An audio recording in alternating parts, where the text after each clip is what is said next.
제가 어린 시절에 목사님의 설교를 이렇게 듣다 보면은 이해되지 않는 부분이 하나 있었습니다.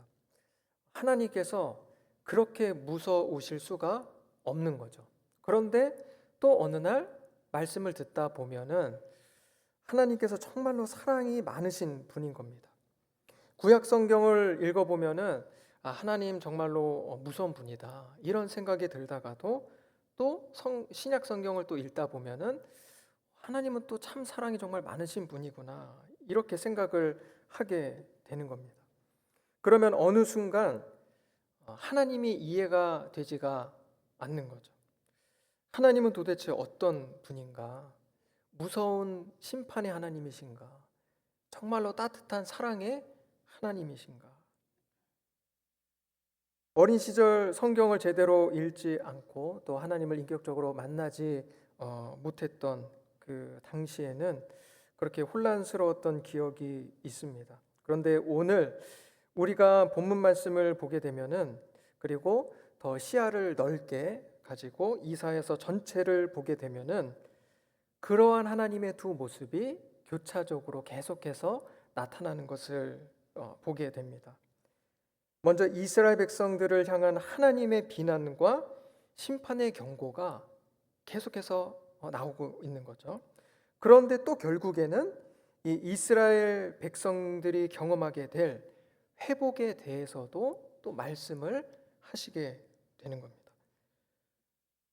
오늘 본문이 담겨져 있는 이사야서 1장만 봐도 1절에서 15절까지의 말씀을 보면 이스라엘을 향한 비난의 말씀이 계속해서 이어지게 되죠. 그리고 또 뒤에 이어서 16절에서 20절까지의 말씀을 보면은 또 결국 회복의 말씀을 하고 계신 것을 보게 됩니다.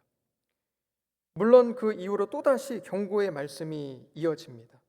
그러니까 이러한 심판과 회복이라는 메시지의 반복이 계속해서 이어지고 그렇게 전체에 걸쳐서 이사야서 전체에 걸쳐서 나타난다라는 겁니다.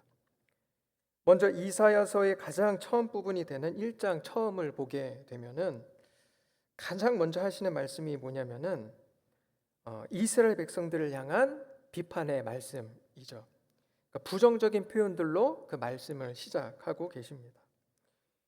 이 말씀을 이렇게 보게 되면은 사랑의 하나님보다는 무서운 하나님이 더욱더 크게 느껴지게 되는 거죠.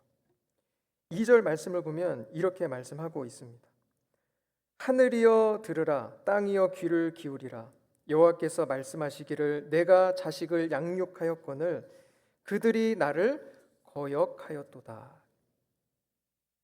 너희들이 나를 거역했다라는 겁니다. 너희가 죄를 지었다라는 것이죠. 그리고 그 뒤에 가서는 한마디로 너희들의 예배를 내가 더 이상 기뻐하지 않는다 이렇게 말씀을 하십니다. 또 본문 15절에 가면은 내가 너희들의 기도를 더 이상 듣지 않겠다라고까지 말씀을 하신다라는 거죠. 15절 말씀을 보겠습니다. 너희가 손을 펼 때에 내가 내 눈을 너희에게서 가리고 너희가 많이 기도할지라도 내가 듣지 아니하리니 이는 너희의 손에 피가 가득함이라. 너희가 손을 펴서 기도해도 눈을 가릴 것이다. 그리고 아무리 많이 기도한다고 해도 듣지 않을 것이다. 말씀하는 겁니다. 아마도 다른 분들도 신앙생활 처음 시작하시고 이사야서 말씀을 읽으시면서 하나님은 무서운 하나님이시구나 하는 그런 생각을 하셨던 분들이 또 있으셨는지 모르겠습니다. 그러나 우리가 이사야서를 포함해서 구약의 선지서들을 전체적으로 계속해서 읽고 묵상하다 보면은 하나님의 이러한 무서운 심판의 메시지가 오히려 그 백성을 얼마나 사랑하시는지를 반증하는 사랑의 노래라는 것을 알게 됩니다. 사실은 이스라엘 백성들을 사랑하시는 만큼 그 심판의 메시지가 더욱더 길어지고 반복된다고 할 수 있는 거죠. 이게 무슨 말이냐면은 끊임없는 심판의 메시지로 사실상 하나님의 심판이 계속해서 지체되고 지연되고 있다라는 겁니다. 사실 이스라엘의 이 죄악을 보자면은 당장 심판에도 괜찮은 상태입니다. 그러나 하나님께서는 그들이 돌이킬 때까지 계속해서 경고의 말씀을 반복해서 또 반복해서 말씀하십니다. 두세 번 말씀하시고 말 안 듣는다 싶으면은 바로 심판하셔도 될 것 같아요. 그냥 그렇게 끝내셔도 될 것 같아요. 그런데 하나님께서는 그들이 돌아오길 원하시는 그 마음에 또 말씀하시고 또 말씀하고 계신 겁니다. 그렇게 심판의 메시지가 수년, 수십 년, 수백 년에 걸쳐서 선포되는 동안 그들이 죄악을 버리고 돌이켜서 하나님 곁으로 다시금 돌아오길 하나님께서는 누구보다도 원하고 계시는 것이죠. 실제로 하나님께서는 북이스라엘의 경우를 보게 되면은 그들의 죄악이 어떠한지를 아심에도 불구하고 상당히 긴 시간 동안 기다려 주시는 것을 보게 됩니다. 그리고 남유다 역시 바벨론에 의해서 멸망하기까지 상당히 긴 시간을 계속해서 지체하시고 기다려 주신 것을 보게 되는 거죠. 단순히 수년, 수십 년이 아니라 100년 단위의 그 긴 시간을 하나님께서는 계속해서 그렇게 기다려주고 계셨던 겁니다. 오늘 이사야서 말씀도 바로 그러한 하나님의 모습을 보게 되는 성경이라고 할 수 있습니다. 하나님은 그들에게 죄를 지적하시고 또 경고하시고 심판의 무서운 말씀을 하시면서도 사랑하는 자들에게나 할 만한 그들이 회복될 수 있는 방법을 구체적으로 설명해 주시는 것도 우리는 보게 되는 거죠. 16절, 17절 말씀을 보면은 이렇게 말씀합니다. 너희는 스스로 씻으며 스스로 깨끗하게 하여 내 목전에서 너희 악한 행실을 버리며 행악을 그치고 선행을 배우며 정의를 구하며 학대받는 자를 도와주며 고아를 위하여 신원하며 과부를 위하여 변호하라 하셨느니라. 그리고 18절에 가서는 회개에 대한 말씀도 하십니다. 이게 무슨 말이냐면은 너희가 죄를 회개할 수 있다라는 것이죠. 얼마든지 너희가 회복될 수 있는 기회가 여전히 있다라고 말씀하고 계시는 겁니다. 지금이라도 너희들이 정직하게 죄를 고백하고 회개하여 돌이킬 때에 그 죄가 설령 주홍 같을지라도 눈과 같이 희어질 것이다. 진홍같이 붉을지라도 양털같이 희어지게 될 것이다 라고 약속하고 계시는 겁니다. 내가 나의 죄악된 지난날의 삶을 보면은 아무리 깨끗이 씻어봐도 그렇게 깨끗이 씻어지지는 않을 것 같은데, 희미하게라도 그 얼룩이 남겨져야만 할 것 같은데, 용서받기는 어렵겠다 여겨지는 나의 그 부끄러운 모든 죄를 눈과 같이 양털과 같이 희게 하시겠다라고 말씀하시는 겁니다. 이 말씀 앞에 우리가 서게 되면 가만히 생각해 보면은 이러한 은혜를 과연 누가 베풀 수 있겠는가? 나에게 그러한 사랑을 과연 누가 베풀어 줄 수 있겠는가 생각하지 않을 수가 없습니다. 그토록 무섭게 죄의 경고와 심판을 말씀하시는 하나님이시지만은 결국 하나님께서는 우리를 너무나도 사랑하고 계시는 것입니다. 그러하기에 그토록 무서울 정도로 우리가 죄악에 빠지지 않도록, 죄악에 머물지 못하도록 심판에 대해서 강력하게 말씀하고 계시는 거죠. 하나님은 우리가 하나님 곁에서 멀어지고 관계가 끊어지는 그것을 결코 원하지 않으십니다. 하나님은 우리를 하나님의 형상을 따라 지으셨고 자녀 삼아 주셨죠. 자녀된 자신의 아들, 딸들이 아버지 곁에서 멀어지는 것을 원하지 않는 것은 너무나도 당연한 것입니다. 우리가 그냥 지나치긴 했지만은 앞서 읽었던 1장 2절 말씀을 보면은 이스라엘 백성들의 죄를 지적하시면서 백성들을 향해서 자식이라는 표현을 쓰고 계신 것을 보게 됩니다. 2절 중반절 말씀 보면은 이렇게 말씀하죠. 내가 자식을 양육하였거늘 그들이 나를 거역하였도다. 이 말씀을 보면은 하나님께는 그 못난 이스라엘이 하나님의 사랑하는 자녀인 겁니다. 여전히 사랑하는 나의 자녀인 거죠. 하나님께서 먹이고 입히시고 기르시는 하나님의 자녀인 겁니다. 그런데 그들이 지금 죄악에 빠져서 마음이 무거우신 거죠. 이제 그들의 죄로 인해서 분노를 갖게 되실 정도이시지만은 하나님께는 여전히 그들이 포기할 수 없는 하나님의 아들이요 딸인 것입니다. 그래서 결국 말씀 곳곳에서 끊임없이 반복적으로 너무나도 무섭도록 강력한 심판의 메시지와 함께 회복과 치유, 그 용서에 대해서도 말씀하고 계신 겁니다. 우리는 이러한 무서운 하나님의 경고와 심판, 그 선포 속에서도 사실 이러한 하나님의 본심을 읽을 수 있어야 합니다. 어쩌면 오늘 우리에게도 하나님 앞에서 정직하게 우리가 내어놓지 못하고 다루지 못하는 죄악들이 있을지도 모르겠습니다.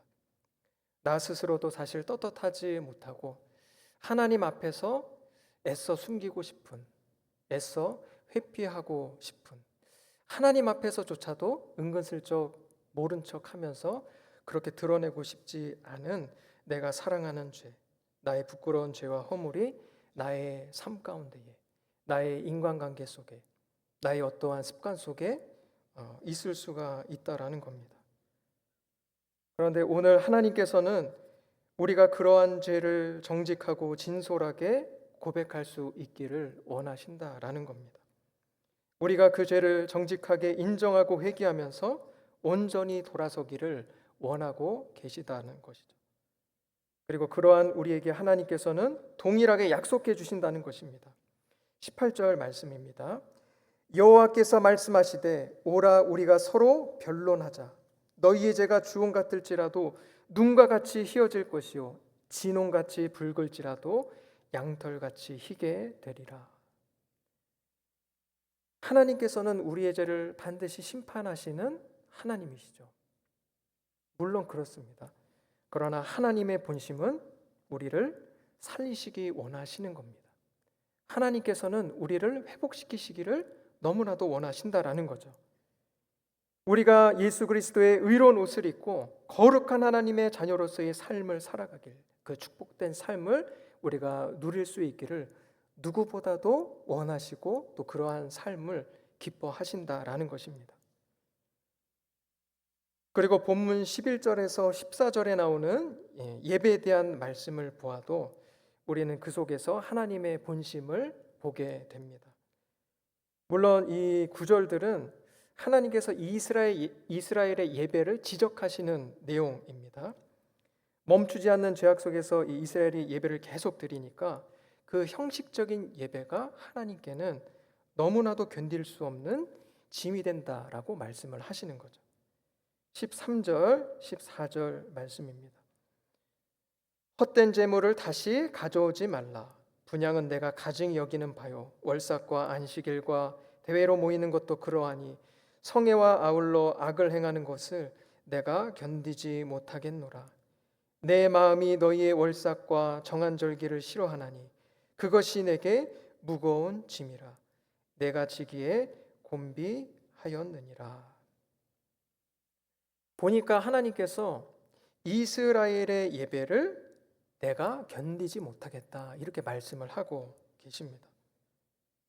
그런데 가만히 생각해 보면은 그렇게 견딜 수 없으시고 무거운 짐이 되신다고 한다면은 이제 그 예배를 계속 드리고 있는 이스라엘을 정리하시면 될 텐데 이제 더 이상 그 예배를 드리지 않도록 이스라엘을 마주하시지 않도록 잘 정리돼도 그렇게 조치하시면 될 텐데 하나님께서 그렇게 하시지를 않는 거죠. 당장 그렇게 하실 수 있으실 텐데 능력의 하나님이시기에 당장이라도 그렇게 하실 수 있으실 텐데 그렇게 하시지 않는 겁니다. 하나님은 계속해서 여전히 그 무거운 짐을 지고 계시는 거죠. 하나님께서는 여전히 그들을 기다리고 계시는 겁니다. 마치 사랑하는 자녀들이 잘못된 길을 걸어갈 때에 결코 그들을 포기할 수 없어서 마음의 짐으로 결국 남게 되는 것처럼 지금 하나님께는 이 못난 이스라엘이 마음의 짐이 되고 계신 겁니다. 우리도 보면은 아무나 마음의 짐이 되지는 않습니다.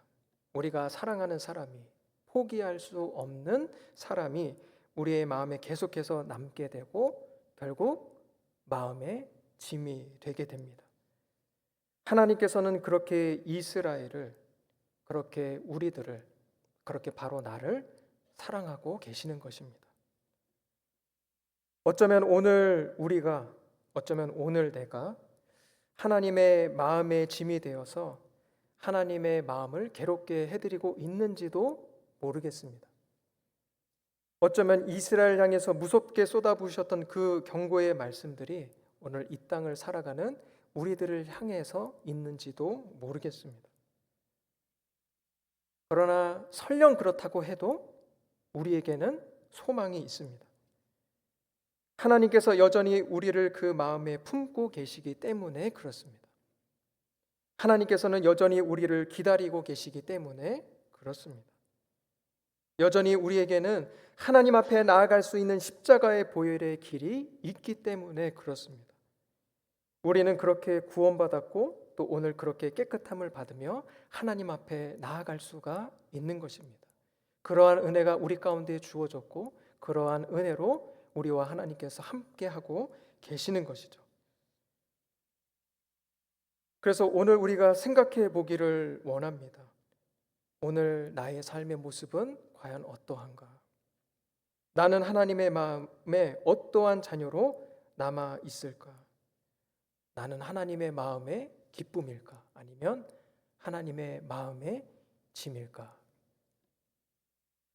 우리가 언제라도 진실하고 진솔하게 또 정직하게 하나님 앞에 나아가서 나의 모든 죄를 회개하고 온전히 돌이켜서 더욱더 하나님과 친밀한 동행의 삶을 누리실 수 있기를 바랍니다.